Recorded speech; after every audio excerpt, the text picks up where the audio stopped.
Bonjour et bienvenue. Aujourd'hui, on s'attaque à un sujet vraiment essentiel en grammaire française, la conjugaison des verbes en ER au présent. C'est une base fondamentale et vous allez voir, une fois qu'on la maîtrise, ça simplifie énormément la suite de l'apprentissage. Allez, on commence tout de suite. Notre objectif ici, dans le coin du français facile, c'est justement ça.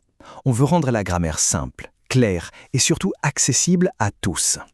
Alors pour bien démarrer, plongeons dans le vif du sujet. On va se poser la question la plus simple, celle de départ. Qu'est-ce que c'est au juste un verbe en ER? Eh bien, c'est tout bête. Un verbe en ER, c'est un verbe qui, dans sa forme de base, qu'on appelle l'infinitif, se termine par les lettres ER.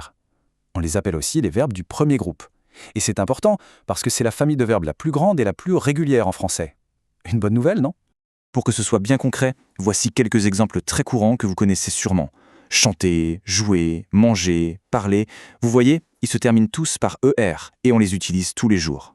Passons à la première étape de la conjugaison, trouver ce qu'on appelle le radical. Le mot peut faire un peu peur, mais je vous promets, c'est un jeu d'enfant. Alors, comment on fait? C'est super simple. D'abord, on prend notre verbe à l'infinitif, par exemple, chanter. Ensuite, on enlève la terminaison, le fameux ER. Et hop, ce qui reste, chant, dans notre exemple, c'est le radical. C'est la base du verbe, la partie qui ne changera pas. D'accord, on a notre base, le radical. Et maintenant, il nous faut la deuxième partie du puzzle, celle qui va tout changer, les terminaisons. C'est l'élément qui s'adapte en fonction de la personne qui fait l'action.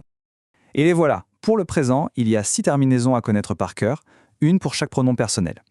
C'est toujours la même liste pour presque tous les verbes en ER. On les répète ensemble, ça aide à retenir E, S, E, 11 et en T. Vous entendez cette petite musique? C'est la clé. Bon, le moment crucial est arrivé. On a nos deux morceaux, le radical chante et nos fameuses terminaisons. On va maintenant assembler tout ça. Voyons ce que ça donne concrètement avec le verbe chanter. Ce tableau nous montre parfaitement comment ça marche. Regardez, la colonne radicale ne bouge pas, c'est toujours chante. Par contre, la terminaison « elle » s'adapte au pronom. Je prends un « e », ce qui nous donne « chante ». Nous prend « once », ce qui donne « chantons », et ainsi de suite. C'est cette logique toute simple qui s'applique à des milliers de verbes. Attention, petite astuce de prononciation super importante. La terminaison pour « il » et « elle », c'est « ent ». Mais, et c'est là le secret, elle est muette. On ne la prononce pas du tout.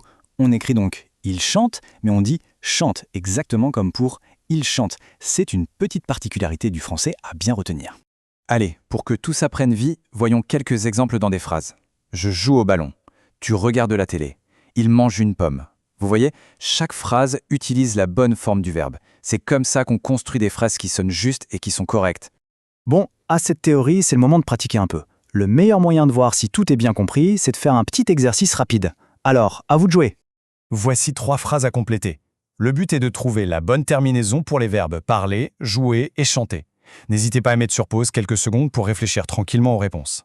Alors, ça y est, vous avez trouvé? Voyons ensemble les bonnes réponses. Et voilà les solutions. Je parle avec un E. Nous jouons avec on. Et tu chantes avec S. Pour que ce soit bien clair, les réponses sont affichées dans une couleur différente. Bravo! Si vous avez eu tout bon, c'est excellent. Et si vous avez fait une petite erreur, ce n'est pas grave du tout. Au contraire, c'est en pratiquant et en se corrigeant qu'on apprend le mieux. Pour résumer, qu'est-ce qu'on a vu d'essentiel aujourd'hui? Eh bien, on a appris ce que sont les verbes en ER, qu'on appelle aussi le premier groupe. On a vu comment trouver le radical très facilement en enlevant simplement ER. Et enfin, on a découvert les 6 terminaisons du présent à connaître. Vous maîtrisez maintenant une des règles les plus fondamentales de la conjugaison française. C'est une compétence clé qui ouvre la porte à des centaines et des centaines de verbes. Super travail! J'espère que cette explication vous a bien aidé et je vous dis à très bientôt pour une nouvelle leçon.